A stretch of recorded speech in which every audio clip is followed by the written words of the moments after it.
नमस्कार सभी पेंशन धारकों का स्वागत है एक बार फिर से। दोस्तों इस वक्त की आप सभी के लिए बहुत बड़ी खबर आ रही है। 65 लाख पेंशन भोगियों के लिए इस वक्त की बिग ब्रेकिंग न्यूज निकल कर आ रही है। उन्हें जो है बड़ा तोहफा मिल चुका है।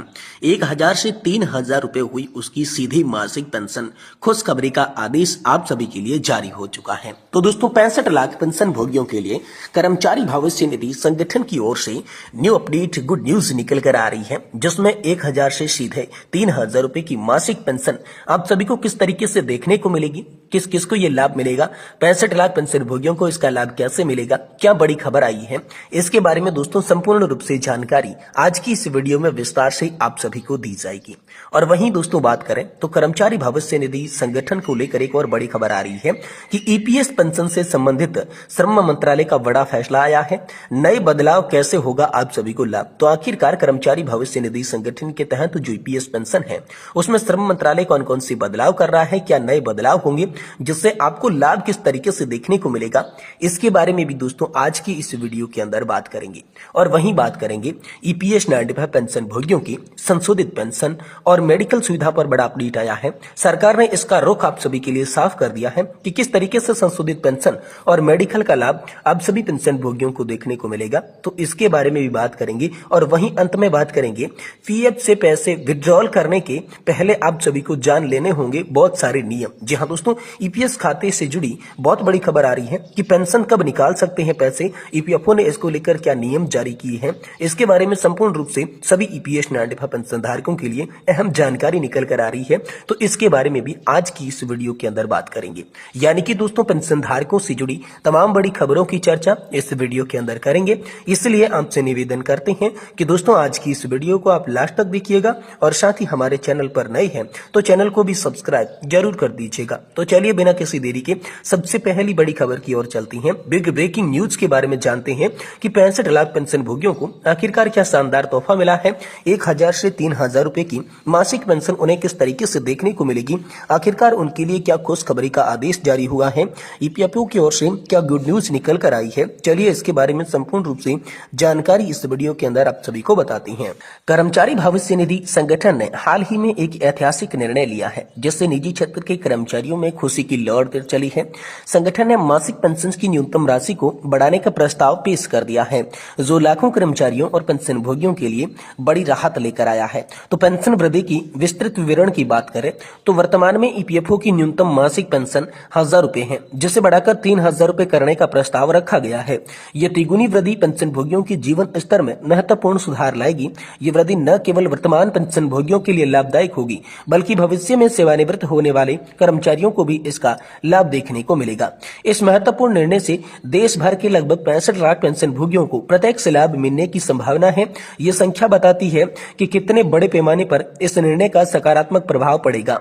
हालांकि योजना के क्रियान्वयन की तिथि अभी तक घोषित नहीं की गई है, लेकिन विशेषज्ञों का मानना है कि इसे जल्द ही लागू कर दिया जाएगा। ईपीएफओ ने पेंशन वृद्धि के लिए एक सरल और पारदर्शी ऑनलाइन आवेदन प्रक्रिया निर्धारण की है। इच्छुक पेंशन भोगी को संगठन की आधिकारिक वेबसाइट पर जाकर पेंशन सिलेक्शन में उपलब्ध विकल्प का चयन करना होगा। आवेदन के दौरान यूएएन नंबर और पासवर्ड की आवश्यकता भी होगी। सभी आवश्यक दस्तावेजों को अपलोड करने के बाद एक विशिष्ट पंजीकरण संख्या आप सभी को प्राप्त होगी। दोस्तों इस निर्णय का समाज पर गहरा प्रभाव पड़ेगा। बढ़ती महंगाई के दौर में पेंशन की ये वृद्धि वरिष्ठ नागरिकों को यहाँ पर जो है आर्थिक सुरक्षा प्रदान करेगी। यह न केवल उनके जीवन स्तर को सुधारेगी, बल्कि उनकी सामाजिक गरिमा को भी बढ़ाएगी। इससे समाज में आर्थिक असमानता को कम करने में भी दोस्तों मदद मिलेगी। वहीं भविष्य की संभावनाएं और चुनौती की बात की जाए तो दोस्तों इस योजना के साथ कुछ चुनौतियां भी जुड़ी हुई है। सबसे बड़ी चुनौती है इसकी वित्तीय प्रबंधन की। इतनी बड़ी संख्या में पेंशन भोगियों की बढ़ी हुई पेंशन का भुगतान निश्चित रूप से करना एक जटिल कार्य होगा।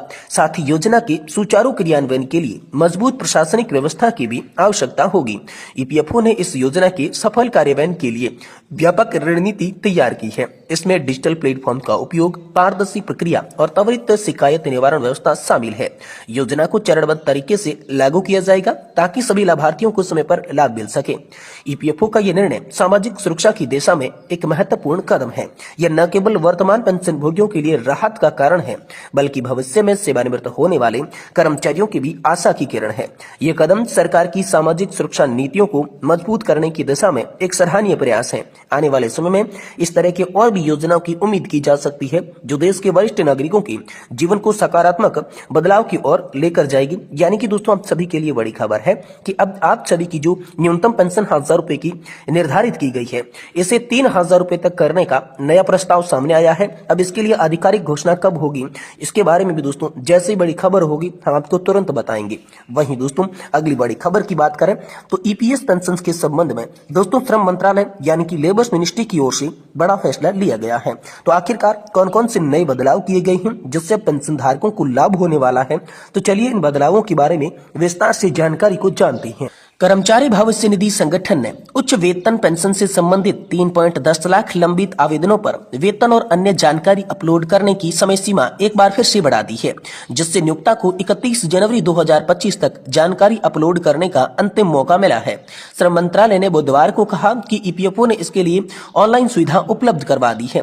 इसके माध्यम से उच्च पेंशन पर पेंशन के विकल्प विकल्पों के सत्यापन के लिए आवेदन प्रस्तुत किए जा रही है। वहीं दोस्तों ईपीएस 95 उच्च पेंशन के तहत राहत की बात करें तो श्रम मंत्रालय ने एक बयान में कहा कि ईपीएफओ के जरिए अधिक वेतन पर पेंशन के लिए विकल्प और संयुक्त विकल्पों के सत्यापन के लिए आवेदन जमा करने की ऑनलाइन अवधि समय सीमा को उपलब्ध कराई गई है। यह सुविधा 26 फरवरी 2023 को पात्र पेंशन भोगियों या सदस्यों के लिए 4 नवंबर 2022 के सुप्रीम कोर्ट के आदेश के अनुपालन में शुरू की गई है। इससे पहले केवल 3 मई 2023 तक उपलब्ध करवाया जाना था। हालांकि कर्मचारियों के प्रतिनिधियों को ध्यान में रखते हुए पात्र सदस्यों को अपने आवेदन दाखिल करने की पूरे 4 महीने का समय भी दिया गया था। फिर समय सीमा 26 जून 2023 तक बढ़ा दी गई थी। इसके बाद किसी भी कठिनाई को दूर करने के लिए अतिरिक्त 15 दिन भी दिए गए थे। आवेदन जमा करने की अंतिम तिथि 11 जुलाई 2023 है, जो कि स्थिति तक पेंशन भोगियों ने 17.5 लाख आवेदन प्राप्त हुए थे। मंत्रालय ने कहा कि कई बार विस्तार के बावजूद विकल्प या संयुक्त विकल्प के लिए 3,10,000 से अधिक आवेदनों को नियोक्ता द्वारा सत्यापित नहीं किया जा सका और अंतिम अवसर अब विस्तार के अनुरोध को मद्देनजर रखते हुए 31 जनवरी 2025 तक दिया जा चुका है।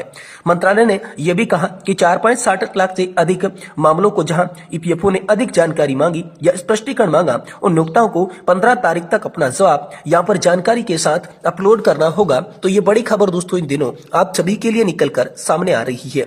वहीं दोस्तों पीएफ से पेंशन विड्रॉल करने से पहले आप सभी को ये नियम समझ लेना बेहद जरूरी है। तो ईपीएफओ के कौन से नियम समझना जरूरी है, चलिए आपको बताती हैं। जी हाँ, तो दोस्तों यहाँ पर पेंशन निकालने के लिए कई चरणों का पालन करना होता है, जिसमें ईपीएफओ की वेबसाइट पर आपको जाना पड़ेगा। फॉर्म 10 आपको डाउनलोड करना है, उसे भरना है। आवश्यक दस्तावेज जैसे आधार कार्ड, बैंक की पासबुक की कॉपी आदि जमा करना, भरा हुआ फॉर्म और दस्तावेज ईपीएफओ कार्यालय में आपको जमा करना होगा। ईपीएफओ द्वारा सत्यापन के बाद ही आप सभी की पेंशन जो है वो शुरू होती है। तो ईपीएस में हाल ही के बदलाव क्या हुए हैं इसके बारे में बात करें तो न्यूनतम पेंशन की सबसे पहले दोस्तों बात करते हैं तो 1000 रुपए प्रति माह न्यूनतम पेंशन यहाँ पर सुनिश्चित आप सभी के लिए की गई है। वहीं दोस्तों उच्च न्यायालय के फैसले को लेकर बात करें तो कुछ मामलों में उच्च वेतन पर पेंशन की अनुमति उच्च न्यायालयों के फैसलों में देखने को मिलती है। और वहीं बात करें डिजिटलीकरण को लेकर तो दोस्तों ऑनलाइन सेवाओं में वृद्धि करने के लिए डिजिटलीकरण को अपनाया गया है, जिससे पेंशन धारकों को काफी आसानी यहाँ पर होती हुई देखने को मिली है। वहीं पेंशन निकासी में छूट की बात करें तो 6 महीने से कम सेवा वाले सदस्यों को भी पेंशन की निकासी की अनुमति मिल चुकी है, जिससे दोस्तों अब देश के लाखों पेंशन भोगियों को इससे फायदा मिलेगा जो कि 6 महीने से कम सेवा अवधि के लिए यहाँ पर काम कर चुके हैं। तो अब वो भी दोस्तों यहाँ पर जो है अपने पैसे जो है वो विड्रॉल कर सकते हैं, निकाल कर सकते हैं। तो ये दोस्तों पीएफ से जुड़े अहम नियम थे जो हाल फिलहाल में कर्मचारी भविष्य निधि संगठन के द्वारा अपडेट किए गए थे। अगर आप भी पैसा निकालना चाहते हैं तो आप सभी को इन नियमों का पालन करना होगा। ये बड़ा अपडेट दोस्तों हाल फिलहाल में आप सभी के लिए निकल कर सामने आ चुका है।